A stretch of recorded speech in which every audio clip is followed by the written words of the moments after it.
ओम शांति। आज 10 अक्टूबर 2024 के साकार बाप दादा के मधुर महावाक्य है। बाबा ने कहा, मीठे बच्चे, उठते बैठते बुद्धि में ज्ञान उछलता रहे तो अपार खुशी में रहेंगे। प्रश्न, तुम बच्चों को किसके संग से बहुत बहुत संभाल करनी है? उत्तर, जिनकी बुद्धि में बाप की याद नहीं ठहरती, बुद्धि इधर उधर भटकती रहती है, उनके संग से तुम्हें संभाल करनी है। उनके अंग से अंग भी नहीं लगना चाहिए, क्योंकि याद में न रहने वाले वायुमंडल को खराब करते हैं। दूसरा प्रश्न, मनुष्यों को पश्चाताप कब होगा? उत्तर, जब उन्हें पता पड़ेगा कि इन्हें पढ़ाने वाला स्वयं भगवान है, तो उनका मुंह फीका पड़ जाएगा और पश्चाताप करेंगे कि हमने गफलत की, पढ़ाई नहीं पढ़ी। ओम शांति। अब रूहानी यात्रा को तो बच्चे अच्छी तरह से समझते हैं। कोई भी हठ योग की यात्रा होती नहीं।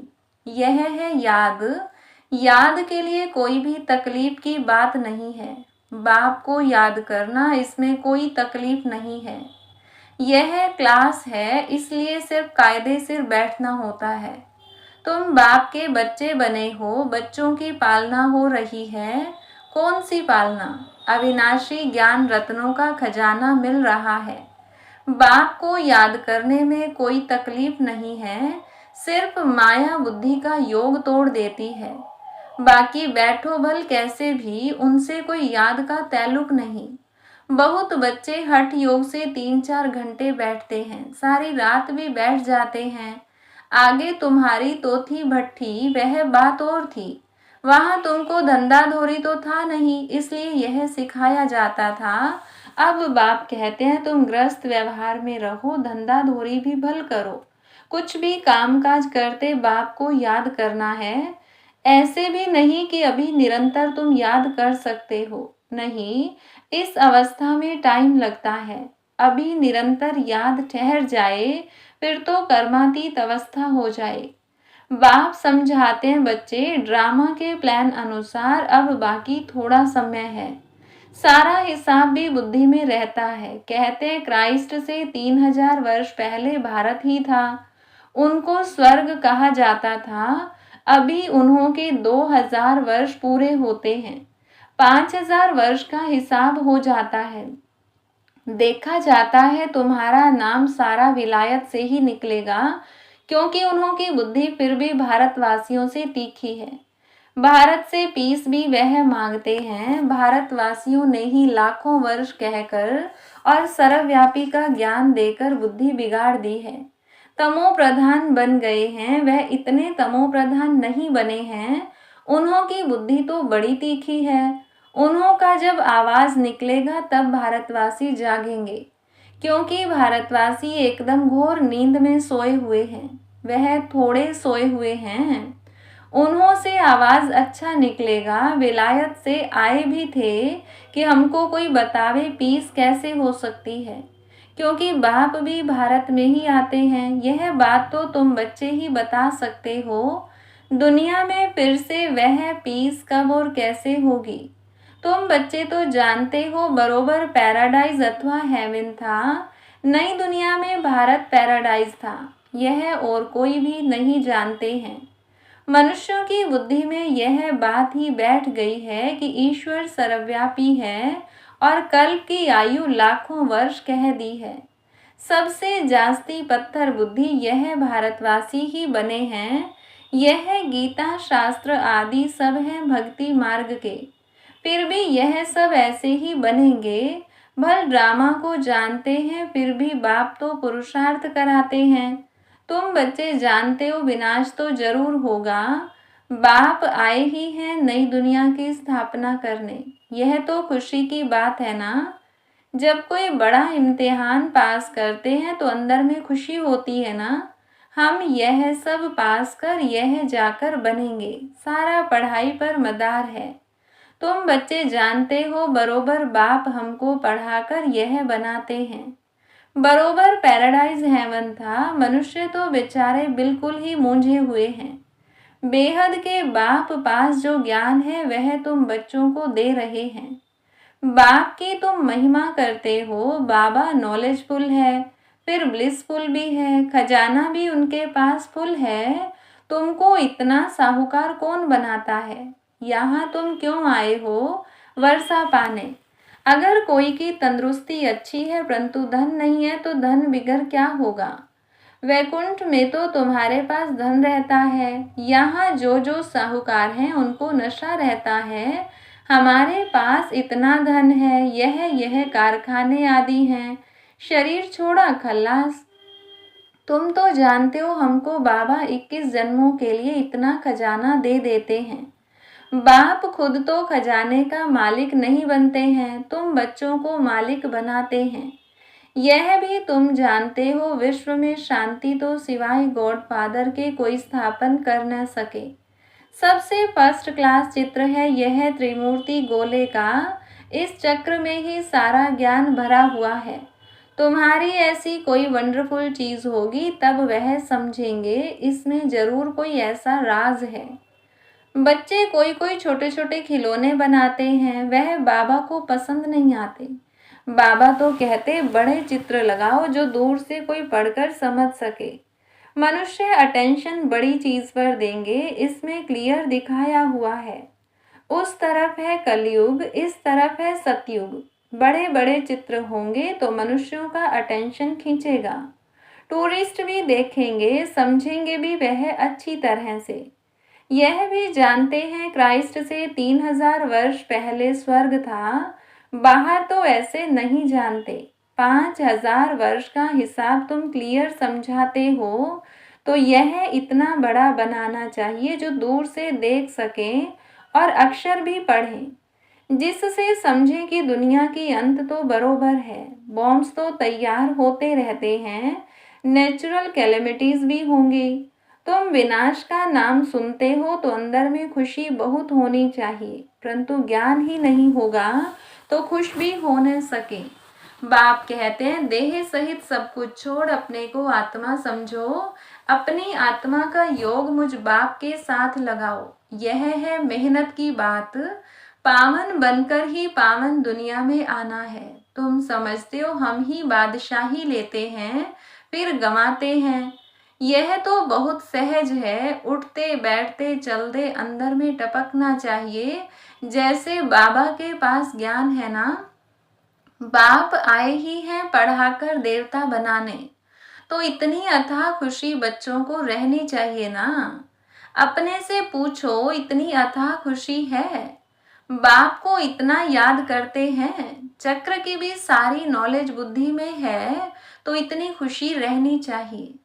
बाप कहते हैं मुझे याद करो और बिल्कुल खुशी में रहो। तुमको पढ़ाने वाला देखो कौन है।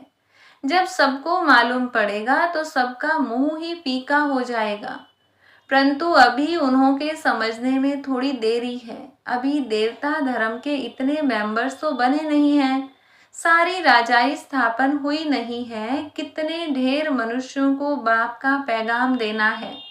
बेहद का बाप फिर से हमको स्वर्ग की बादशाही दे रहे हैं, तुम भी उस बाप को याद करो। बेहद का बाप तो जरूर बेहद का सुख देंगे ना। बच्चों के अंदर में तो अथाह ज्ञान की खुशी होनी चाहिए और जितना बाप को याद करते रहेंगे तो आत्मा पवित्र बनती जाएगी। ड्रामा के प्लान अनुसार तुम बच्चे जितना सर्विस कर प्रजा बनाते हो तो जिनका कल्याण होता है उन्हों की फिर आशीर्वाद भी मिल जाती है। गरीबों की सर्विस करते हो, निमंत्रण देते रहो। ट्रेन में भी तुम बहुत सर्विस कर सकते हो। इतने छोटे बैज में ही कितनी नॉलेज भरी हुई है, सारी पढ़ाई का तंत्र इसमें है। बैजेस तो बहुत अच्छे अच्छे ढेर बनाने चाहिए जो किसको सौगात भी दे सके। कोई को भी समझाना तो बहुत सहज है। सिर्फ शिव बाबा को याद करो, शिव बाबा से ही वर्षा मिलता है तो बाप और बाप का वर्षा स्वर्ग की बादशाही कृष्णपुरी को याद करो। मनुष्यों की मत तो कितनी मूंजी हुई है, कुछ भी समझते नहीं है। विकार के लिए कितना तंग करते हैं, काम के पिछाड़ी कितना मरते हैं, कोई बात ही समझते नहीं। सबकी बुद्धि बिल्कुल चट हो गई है, बाप को जानते ही नहीं। यह भी ड्रामा में नूंद है, सबकी मेंटल खल्लास हो गई है। यानी मानसिक शक्ति खत्म हो गई है। बाप कहते हैं बच्चों तुम पवित्र बनो तो ऐसे स्वर्ग के मालिक बन जाएंगे, परंतु समझते ही नहीं। आत्मा की ताकत सारी निकल गई है, कितना समझाते हैं। फिर भी पुरुषार्थ करना और कराना है। पुरुषार्थ में थकना नहीं है, हार्ट फेल भी नहीं होना है। इतनी मेहनत की, भाषण से एक भी नहीं निकला, लेकिन तुमने जो सुनाया उसे जिसने भी सुना उस पर छाप तो लग गई। पिछाड़ी में सब जानेंगे जरूर। तुम बीके की अथाह महिमा निकलने वाली है, परंतु एक्टिविटी देखते हैं तो जैसे एकदम बेसमझी की। कोई रिगार्ड ही नहीं, पूरी पहचान नहीं, बुद्धि बाहर भटकती रहती है। बाप को याद करें तो मदद भी मिले, बाप को याद करते नहीं तो गोया वह पतित हैं। तुम बनते हो पावन, जो बाप को याद नहीं करते हैं तो उन्हों की बुद्धि जरूर कहाँ न कहाँ भटकती रहती है। तो उनके साथ अंग से अंग नहीं मिलना चाहिए, क्योंकि याद में न रहने कारण वह वायुमंडल को खराब कर देते हैं। पवित्र और अपवित्र इकट्ठे हो न सकें, इसलिए बाप पुरानी सृष्टि को खल्लास कर देते हैं। दिन प्रतिदिन कायदे भी सख्त निकलते जाएंगे। बाप को याद नहीं करते हैं तो फायदे के बदले और ही नुकसान करते हैं। पवित्रता का सारा मदार याद पर है, एक जगह बैठने की बात नहीं है। यहाँ इकट्ठा बैठने से तो अलग अलग पहाड़ी पर जाकर बैठे वह अच्छा है। जो याद नहीं करते हैं वह हैं पतित, उनका तो संग भी नहीं करना चाहिए। चलन से भी मालूम पड़ता है, याद बिगर पावन तो बन न सके। हर एक के ऊपर पापों का बोझा बहुत है, जन्म जन्मांतर का। वह बिगर याद की यात्रा निकले कैसे, वह गोया पतित ही हैं। बाप कहते हैं मैं तुम बच्चों के लिए सारी पतित दुनिया को खल्लास कर देता हूँ। उनका संग भी न हो, परंतु इतनी भी बुद्धि नहीं कि किसके साथ संग करना चाहिए। तुम्हारा प्यार पावन का पावन के साथ होना चाहिए, यह भी बुद्धि चाहिए ना। स्वीट बाप और स्वीट राजधानी के सिवाय और कोई याद न आए, इतना सब त्याग करना कोई मासी का घर नहीं है। बाप को तो बच्चों पर अथाह प्यार है। बच्चे पावन बन जाओ तो तुम पावन दुनिया के मालिक बन जाएंगे। हम तुम्हारे लिए पावन दुनिया की स्थापना कर रहे हैं, इस पतित दुनिया को बिल्कुल खल्लास करा देते हैं। यहाँ इस पतित दुनिया में हर चीज तुमको दुख देती है, आयु भी कमती होती जाती है। इनको कहा जाता है वर्थ नोट ए पैनी। कौड़ी और हीरे में फर्क तो होता है ना। तो तुम बच्चों को कितनी खुशी होनी चाहिए। गाया भी जाता है सच तो बिट्ठो नच। तुम सतयुग में खुशी में डांस करते हो, यहाँ की कोई भी वस्तु से दिल नहीं लगानी है। इनको तो देखते हुए देखना नहीं है, आंखें खुली होते हुए भी जैसे कि नींद हो, परंतु वह हिम्मत वह अवस्था चाहिए। यह तो निश्चय है कि यह पुरानी दुनिया होगी ही नहीं, इतना खुशी का पारा चढ़ा रहना चाहिए। चुटकी काटनी चाहिए, अरे हम शिव बाबा को याद करेंगे तो विश्व की बादशाही मिलेगी। हठ योग से भी बैठना नहीं है, खाते पीते काम करते बाप को याद करो। यह भी जानते हो राजधानी स्थापन हो रही है। बाप थोड़े कहेंगे दासी बने, बाप तो कहेंगे पुरुषार्थ करो पावन बनने का। बाप पावन बनाने का पुरुषार्थ कराते हैं, तुम फिर पतित बनते हो। कितने झूठ पाप करते हो। हमेशा शिव बाबा को याद करो तो पाप सब स्वाहा हो जाएं। यह बाबा का यज्ञ है ना, बड़ा भारी यज्ञ है। वह लोग यज्ञ रचते हैं, लाखों रुपया खर्च करते हैं। यहाँ तो तुम जानते हो सारी दुनिया इसमें स्वाहा हो जानी है। बाहर से आवाज होगा, भारत में भी फैलेगा। एक तो बाप के साथ बुद्धि का योग हो तो पाप कटे और फिर उच्च पद भी मिले। बाप का तो फर्ज है बच्चों को पुरुषार्थ कराना। लौकिक बाप तो बच्चों की सेवा करते हैं, सेवा लेते भी हैं। यह बाप तो कहते हैं मैं तुम बच्चों को 21 जन्मों का वर्षा देता हूँ। तो ऐसे बाप को याद जरूर करना है जिससे पाप कट जाएं। बाकी पानी से थोड़ा ही पाप कटते हैं। पानी तो जहां तहां है। विलायत में भी नदियां हैं, तो क्या यहाँ की नदियां पावन बनाने वाली विलायत की नदियां पतित बनाने वाली हैं क्या? कुछ भी मनुष्यों में समझ नहीं है। बाप को तो तरस पड़ता है ना। बाप समझाते हैं, बच्चे गफलत मत करो। बाप इतना गुलगुल बनाते हैं तो मेहनत करनी चाहिए ना, अपने पर रहम करना है। अच्छा, मीठे मीठे सिकिलधे बच्चों प्रति माता पिता बाप दादा का याद प्यार और गुड मॉर्निंग। रूहानी बाप की रूहानी बच्चों को नमस्ते। रूहानी बच्चों की रूहानी बाप दादा को नमस्ते। धारणा के लिए मुख्य सार। पहली पॉइंट, यहाँ की कोई भी वस्तु में दिल नहीं लगानी है, देखते हुए भी नहीं देखना है। आंखें खुली होते भी जैसे नींद का नशा रहता, ऐसे खुशी का नशा चढ़ा हुआ हो। दूसरी पॉइंट, सारा मदार पवित्रता पर है, इसलिए संभाल करनी है कि पतित के अंग से अंग न लगे। स्वीट बाप और स्वीट राजधानी के सिवाय और कोई याद न आए। वरदान, हद की इच्छाओं को छोड़ अच्छा बनने वाले इच्छा मात्रम अविद्या भव। मन में कोई भी हद की इच्छा होगी तो अच्छा बनने नहीं देगी। जैसे धूप में चलते हो तो परछाई आगे जाती है, उसको अगर पकड़ने की कोशिश करो तो पकड़ नहीं सकते। पीठ करके आ जाओ तो परछाई पीछे पीछे आएगी। ऐसे ही इच्छा आकर्षित कर रुलाने वाली है, उसे छोड़ दो तो वह पीछे पीछे आएगी।